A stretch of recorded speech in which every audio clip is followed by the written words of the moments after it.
सासू माँ बदल गई। कहानी उस घर की है जहाँ बहू और बेटी को एक माना जाता था, लेकिन फिर अरे शिखा बेटा, तू रसोई में क्यों घुसी रहती है? जा, रोटी मैं बना लूंगी। नहीं नहीं माँ जी, आप बैठिए, बस सारा खाना बन ही गया है। श्वेता को बोल देती हूँ, वो खाना लगा देगी सबका। सॉरी भाभी, मेरे पास वक्त नहीं है। माँ, मुझे पैसे देना, पार्लर जाना है। हाँ हाँ चली जाना, भाभी को भी ले जाना। वो भी जाने को बोल रही थी पार्लर, पर पहले ना मदद कर दे उसके खाना लगाने में।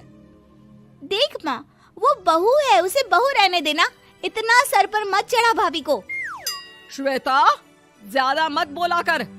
बहू और बेटी में कोई फर्क नहीं होता है। जा जाकर काम कर।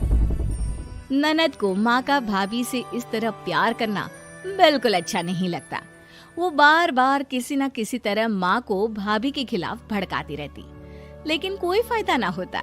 एक रोज, अरे बेटे किशन, जा बहू को कहीं घुमा कर ला, सारा दिन घर में काम करती रहती है। हाँ हाँ माँ, हम लोग जा रहे हैं ना गोवा। अच्छा जी, भाभी ने तो हमें बताया भी नहीं। वैसे तो सारी पंचायत करती है, ये गोवा वाली बात क्यों छुपा गई हमसे? अरे क्योंकि उसे खुद नहीं पता था बहन। मुझे टिकट सस्ती मिल रही थी तो मैंने बुक कर दिया। हाँ शिखा, पैकिंग कर ले, संडे हम जा रहे हैं गोवा। दोपहर में शिखा पैकिंग कर रही थी कि सास आ जाती है। ये क्या बहू, साड़ियाँ? अरे गोवा जा रही है घूमने या फिर शादी में मायके हैं? माँ जी, ऐसा कुछ है ही नहीं, समझ में नहीं आ रहा क्या रखूं कपड़े में। अरे तेरी और श्वेता की साइज तो एक ही है, उसके कुछ मॉडर्न कपड़े ले ले, आकर लौटा देना। हाँ माँ जी, ये ठीक रहेगा। शिखा श्वेता के पास जाती है और उससे कपड़े मांगती है। ना जी ना, मैं अपने कपड़े ना दूं, वैसे भी फैल जाएंगे मेरे कपड़े, बहुत महंगे वाले हैं। शिखा मुंह लटकाकर कमरे में आ जाती है तो सास कहती है, चल तैयार हो जा, तुझे मैं शॉपिंग करा कर लाती हूँ गोवा की। बस फिर क्या था, सास बहू निकल जाते हैं मार्केट और एक से बढ़कर एक ड्रेस खरीद कर घर आते हैं। पहले बता देती कि नए कपड़े दिलाने वाली है भाभी को, तो मैं अपने ही दे देती ना भाभी को, मुझे दिला देती नए कपड़े। देख श्वेता, परिवार का मतलब सबके साथ रहना होता है, ना कि सिर्फ अपना सोचना। वैसे भी तुझे अच्छे संस्कार सीखने चाहिए। और रही बात कपड़ों की, तो शिखा, आज से घर पर भी तू मॉडर्न कपड़े ही पहनेगी। कोई जरूरत नहीं है ये साड़ी वाड़ी लपेटने की। अब क्या था, घर पर श्वेता और शिखा एक जैसे रहते। एक बार पड़ोसन आती है। अरे बेटा, अपनी माँ को तो बुलाना जरा, बात करनी है। शिखा सास को बताती है और रसोई में चली जाती है। ये आपकी बेटी बहुत बड़ी हो गई है, इसके लिए एक रिश्ता है, कहो तो बता दूं। ये बेटी नहीं बहू है, घर में सब एक जैसा ही रहता है। वैसे मेरी बेटी भी बड़ी हो गई है, कोई रिश्ता हो तो जरूर बताना। पड़ोसन रिश्ता लेकर उन लोगों के घर आती है। तब श्वेता की होने वाली सास कहती है, तो ये घर है, कितने मंजिल का है? और ये बहू ने आपकी क्या पहन रखा है, जीन्स टॉप? अरे भाई, साड़ी वाड़ी नहीं है क्या इसके पास? देखिए, सर्दी है तो साड़ी में बहू कैसे मैनेज करती, वैसे पहनती है साड़ी भी। देखिए, हम लोग ठहरे पैसे वाले लोग, कोई कमी नहीं है हम लोगों के पास पैसों की, बहुत पैसे हैं, जमीन, नौकर चाकर, कार, सब कुछ है, लेकिन घर में संस्कारी बहू चाहिए। समझ रही हैं ना आप? सास कुछ कहती कि श्वेता बोल पड़ती है, हाय रे, नौकर चाकर से लेकर जमीन, कार, पैसा, हाँ हाँ मुझे रिश्ता मंजूर है मुझे। अरे रुक जा श्वेता, मैं बात कर रही हूँ ना।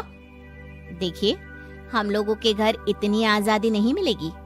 अरे हाँ कर देना माँ, हाँ कर दे जल्दी से। सास क्या करती, बेटी की शादी ऐसे घर में कर देती है जहाँ ना उनके विचार मिलते हैं और ना ही आचार। शादी के बाद एक रोज फोन पर, श्वेता बेटा, एक बार घर आ जा, बहुत दिल करता है तुझे देखने का। माँ, वो घर पर बहुत काम होता है, कैसे आऊँ? बड़ा घर है, लेकिन आने जाने वालों की लाइन ही लगी रहती है। बेटा मैं तो जानती थी उस घर का हाल, लेकिन तू ही नहीं मान रही थी। माँ देख, हर घर का यही हाल है। तेरी बेटी को यहाँ घूंघट हटाने की परमिशन नहीं है और एक तरफ भाभी स्कर्ट पहनकर घूम रही है। बेटा मुझे क्या पता था कि मेरी बेटी को ससुराल के नाम पर पिंजरा मिल जाएगा। अच्छा माँ, फोन रखती हूँ, सास को गर्मा गर्म रोटी खिलानी है। तुम लोगों की तरह नहीं कि एक रोटी बनाओ, एक सब्जी बनाओ, फिर सारा दिन फ्री होकर घूमो। सास फोन तो रख देती है, लेकिन सोच में पड़ जाती है कि एक तरफ बेटी जिसे कोई आजादी नहीं, वहीं दूसरी तरफ बहू जिसे देखकर लगता ही नहीं कि उसकी शादी भी हुई है। अगले रोज। शिखा, अरे ओ शिखा। हाँ माँ, क्या हुआ? कुछ चाहिए आपको? मैं जिम जा रही थी। जिम के कपड़ों में बहू को देखकर सास को घूंघट में अपनी बेटी का ख्याल आता है। देख बहू, घर में बहू की तरह रहा कर। इतने टाइट कपड़े पहनकर जिम जाना पसंद नहीं मुझे। जा जाकर रोटी बना। रोटी? माँ अभी तो शाम के 6 बजे हैं, इस वक्त रोटी? अब क्या मेरे खाने पीने पर भी पहरा है? अरे जब मर्जी तब मैं अपने घर में खा भी नहीं सकती क्या? बहू को अजीब लगता है। वो समझ नहीं पाती कि जो सास कल तक इतनी सपोर्टिव थी, उन्हें अचानक से क्या हो गया। वो किचन में जाती है, गरम रोटी के साथ 2 तरह की सब्जी, रायता, सलाद सब लेकर सास के पास आती है। माँ जी, खाना। इतना सारा खाना? राक्षस समझा है क्या मुझे? रोटी मांगी थी मैंने गर्मा गर्म बस। पर माँ जी, रोटी खाती किससे आप? सब्जी तो बनानी थी ना। अरे भूख मर गई मेरी तेरी बहस से। जा जाकर काम कर, अंदर पूरी रसोई साफ कर। बहू अंदर चली जाती है। थोड़ी देर में श्वेता घर आती है। अरे शिखा जल्दी से चाय ला, पकवान बना, मेरी बेटी आई है। अरे नहीं नहीं माँ, ड्राइवर बाहर खड़ा है। मैं तो घर का कोई सामान खरीदने के बहाने यहाँ आ गई हूँ, मुझे जाना होगा। अरे बेटा, पर कितने दिनों बाद देख रही हूँ तुझे, रहने आ जाना 2-4 दिन के लिए। आ जाऊंगी माँ, जब मेरी सास मरेगी तब। मैं तो रोज मन्नत मानती हूँ कि मेरी सास मर जाए तो अच्छा है। अच्छा चल, जा रही हूँ माँ।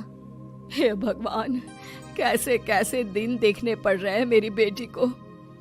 सास अंदर जाती है, जहाँ श्वेता की जिम वाली सहेली का फोन आया होता है।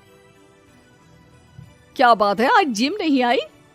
अरे पता नहीं यार, आज माँ को क्या हो गया अचानक। पर खैर कोई नहीं, लगता नहीं कि मैं अब जिम आ पाऊंगी। शिखा स्पीकर पर बात कर रही थी, जिसे सास सुन रही थी। यार ये सास ना होती ही ऐसी है। मैं तो कहती हूँ बुढ़िया जल्दी मरे और तू आराम से जिए। शिखा को सहेली की बात पर गुस्सा आ जाता है। माँ के मरने की कौन सा बच्चा दुआ मांगता है मोहिनी? आगे से ऐसी बात मेरे सामने मत करना। हमारे घर की शोभा ही माँ है। क्या हुआ जो थोड़ी सख्ती दिखा रही है? उसमें भी कोई ना कोई उनकी भलाई ही होगी। मैं तो कहती हूँ भगवान मेरे जैसी सास सबको दे, जो सिर्फ माँ की तरह है। सास वाली तो कोई बात ही नहीं है उनमें।